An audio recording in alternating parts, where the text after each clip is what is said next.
बलूचिस्तान से बहुत ही अफसुर्दा कर देने वाली और गमगीन खबर इस वक्त सामने आ रही है, जहां पर पाकिस्तान दुश्मनों की जानिब से बदअमनी फैलाने का सिलसिला जारी है। और देखिए बड़ी खबर है पाकिस्तान से जो आ रही है, पाकिस्तानी सेना के 12 जवानों की मौत। डीएलए ने पाकिस्तानी सेना की गाड़ी पर हमला किया है। आईडी विस्फोट में पाकिस्तानी आर्मी की गाड़ी को उड़ा दिया। वही हुआ जिसका डर था और जो खदशात थे।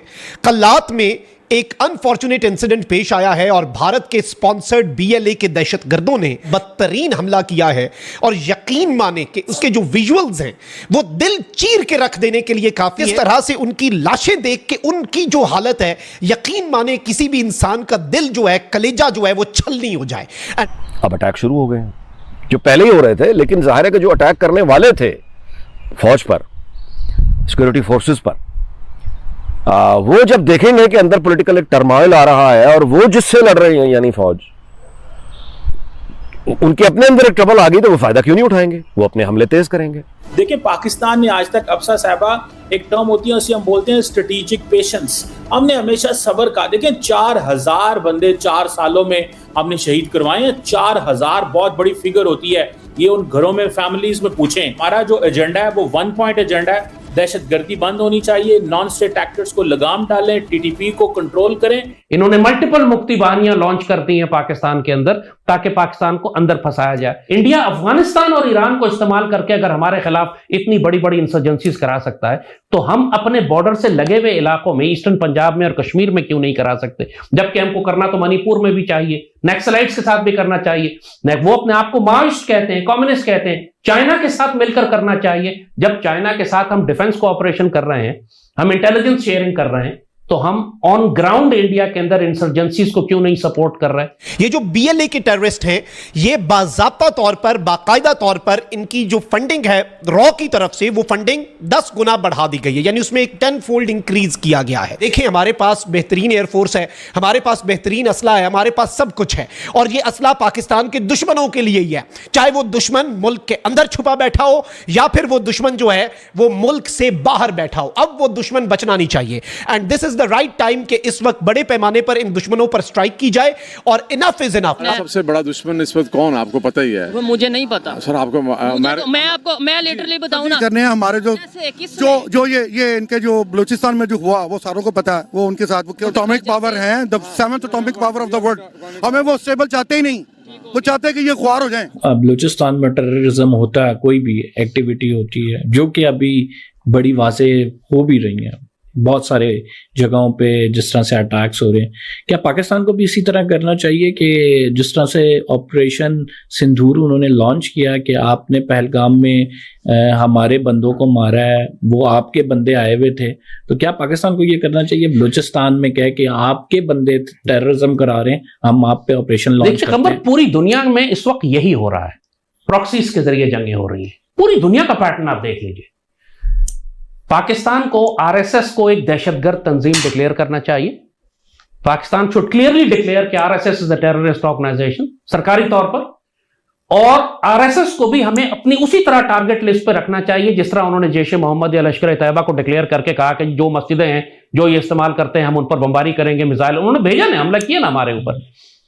हमको खालिस्तान की तहरीक पूरी तरह भड़कानी चाहिए जिस तरह जनरल जिया के दौर में भड़काई थी हमने। इंदिरा गांधी को किसने कत्ल किया था? सिखों ने कत्ल किया था ना। गोल्डन टेंपल पर इंडिया ने क्यों हमला किया था? क्योंकि खालिस्तान की तहरीक इतनी बढ़ चुकी थी कि इंडिया को गोल्डन टेंपल पर हमला करके उसको तबाह करना पड़ा जाके, ताकि वहां जाके सिख मिलिटेंट्स को कत्ल करें। वो गुस्सा अभी तक सिखों में है।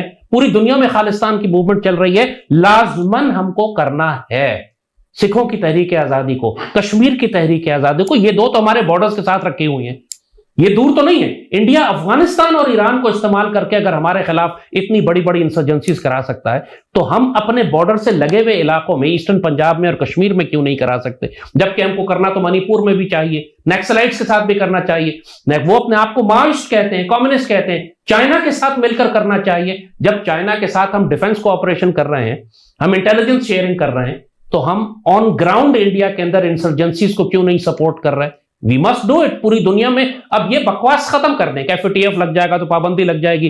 अब गेम उससे बहुत आगे जा चुकी है। अब कौमों के सर्वाइवल की बात है। आप हाई इंटेंसिटी कॉन्फ्लिक्ट से बचना चाहते हैं, इंडिया के अंदर आग लगा दें, वरना फिर हाई इंटेंसिटी कॉन्फ्लिक्ट करें जो आपने पिछले दिनों की है और दोबारा करेंगे और करते चले जाएंगे जब तक कि पाकिस्तान या इंडिया में से कोई एक खत्म ना हो इंडिया जाए। के अंदर आग अगर लगाएं फॉर इंस्टेंस, क्या आप नहीं समझते कि ये इंसाइटमेंट टू द वायलेंस है? इंसाइटमेंट तो वायलेंस हो चुकी है यार, एक राउंड हो चुका है जंग का, दूसरा हाई इंटेंसिटी कॉन्फ्लिक्ट होने वाला है, मजीद कौन सा वायलेंस आप चाहते हैं? That is followed by the events के उन्होंने हम पर अटैक, वही हम पे राइट नाउ क्या आप समझते हैं कि पाकिस्तान ये एज्यूम करके अटैक क्या करते हैं इंडिया इंडिया पे कि इंडिया ने हम पे अटैक करना? अगर आप यही बात कर रहे हैं कि हमें रिस्पॉन्ड, मैं तो रिस्पॉन्ड करने की बात कर रहा हूं, क्या वो टीटीपी और बीएलए को सपोर्ट नहीं कर रहे?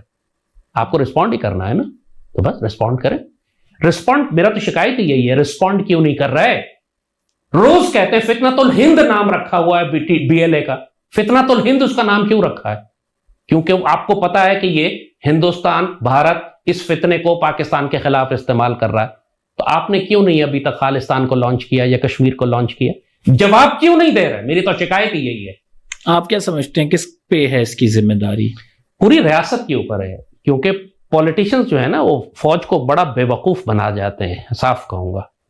FATF लग जाएगा, फॉरेन ऑफिस इजाजत नहीं देता जी, हमने ट्रीटी साइन की हुई है, हमने एग्रीमेंट साइन किए हुए हैं। पॉलिटिशियंस तो ये कहते हैं फौज हमें बेवकूफ बना देती है। पॉलिटिशियंस तो बेवकूफ हैं, उनको बनाने के लिए ज्यादा मेहनत नहीं करनी पड़ती। ये मक्कार और धोखेबाज हैं, बेसिकली फ्रॉडिये हैं। इन सब के इंटरेस्ट हैं अमेरिका के साथ। आप मुझे बताइए ना, क्या ब्रिटिश गवर्नमेंट के खिलाफ ये बयान दे सकते हैं पाकिस्तान के हुक्मरान, जब इनकी प्रॉपर्टी सारी की सारी जो है वो ब्रिटिश गवर्नमेंट और लंदन में रखी हुई है? जब एक बयान, एक भी ये काम ब्रिटिश इंटरेस्ट के खिलाफ करते हैं, इनके बच्चों को वहां पे लंदन में टैक्स का नोटिस आ जाता है, which is again a warning to them कि इंसान के बच्चे बनो, वरना हम तुम्हारी सारी प्रॉपर्टी जो हमें पता है कि तुम चोरी करके लेकर आए हो, हम इसको सीज कर लेंगे। यहां पर जो चीफ हाई कमिश्नर है वो औरत यहां इस्लामाबाद में बैठी हुई, वो मलका की तरह हुकूमत करती है इस्लामाबाद में, क्योंकि ये सारे हुक्मरान, ये सारे पॉलिटिशियंस जिनकी दौलत और औलाद और जायदाद लंदन में रखी हुई है। तो दोस्तों आप लोगों ने देखा कि इससे अफगानिस्तान ने पाकिस्तान को अच्छी तरीके से धोया, ऐसे धोना भी चाहिए, क्योंकि जो पाकिस्तान इतना फरफा रहे थे, वही अफगानिस्तान आज उन पाकिस्तान को अच्छी तरीके से बजा दिया। जिस अफगानिस्तान की जो तालिबान है, तालिबान को लेके कश्मीर दखल करने की बात करते थे इन जो पाकिस्तानी ने, उन जो तालिबान है उनके मुंह में वो कर दिया। तो ऐसे होता रहता है। और हमारे जो विदेश मंत्री है, आप तो जानते ही हो, वो इतना गेम खेला इसको पाकिस्तान के हथियार से नहीं, ऐसे ही धो दिया। और ऐसे धोना भी चाहिए। और हमारे इसमें हमारे हिंदुस्तान अभी तक कुछ भी नहीं लिया। और एक चीज़ देखो दोस्तों, हमारे जो अफगानिस्तानी भाई है, वो पाकिस्तानी को कितनों को धो दिया। और पाकिस्तान जो अफगानिस्तान के जो भाई पाकिस्तान छोड़ कर जा रही है, वो उनका घर मकान सब कुछ तोड़ने के बाद जा रही है। मतलब पाकिस्तान को भी एक भी चीज़ नहीं देना चाहते। मतलब सोचो कैसे वो उन सब जाने से पहले वो घर राख देना चाहिए, ये भी नहीं राख रही है। तो दोस्तों उम्मीद करता हूँ आप सबको डिबेट अच्छी लगी। अगर अच्छी लगी होगी तो चैनल को सब्सक्राइब करें, वीडियो को लाइक कमेंट शेयर करें। और ऐसे ही वीडियो हमारे चैनल के अंदर पड़ी हुई है और डालते रहूँगी। तो उम्मीद करता हूँ आप सबको डिबेट अच्छी लगी। अगर अच्छी लगी होगी तो चैनल को सब्सक्राइब करें, वीडियो को लाइक कमेंट शेयर करें। जय हिंद, वंदे मातरम, भारत माता की जय।